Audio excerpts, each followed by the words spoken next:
ஃபைலை சந்தனாவின் கையில் கொடுத்தாள் ஜாஸ்மின். ஃபைலை திறந்து பார்த்ததும் சந்தனாவின் முகம் மகிழ்ச்சியில் மின்னியது. இந்த ஃபைல சார் சைன் பண்ணிட்டாரு. அப்படின்னா டீல் ஓகே பண்ணிட்டாரா? ஃபாஸ்டா டீல் கிராக் ஆகிறத நான் இது வரைக்கும் பார்த்ததில்ல. ஆமா மேடம், உங்களோட சேர்ந்து வேலை பார்க்கறதுக்கு நாங்க ரொம்ப ஆவலா இருக்கோம். அப்படியா? ஒரு வாட்டி அவரை பார்த்து பேசிட்டு போலாமா?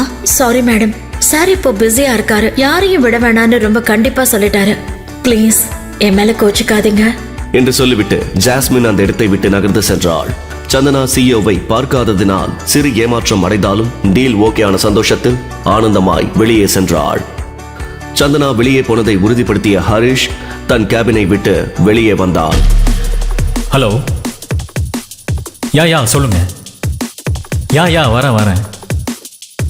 வந்து சைன் போடுறேன். Excuse me sir. 1 minute. Sir, உங்க ஆன்லைன் மீட்டிங்காக America and Japan clients wait பண்றாங்க. நம்ம கிட்ட டீல் ஃபிக்ஸ் பண்றதுக்கு ஆசைப்படுறாங்க. சந்தனா தன்னுடைய ஹேண்ட்பேக்கை மறந்துவிட்ட காரணத்தினால் மீண்டும் அங்கே சென்றாள். அப்போது யதார்த்தமாக ஹரிஷை பார்த்த சந்தனா அதிர்ச்சி அடைந்தாள். இதனை கவனித்த ஹரிஷும் அதிர்ச்சி அடைந்தான். ஹரிஷ் தான் சிஇஓ என்று சந்தனா கண்டுபிடித்து விட்டாளா?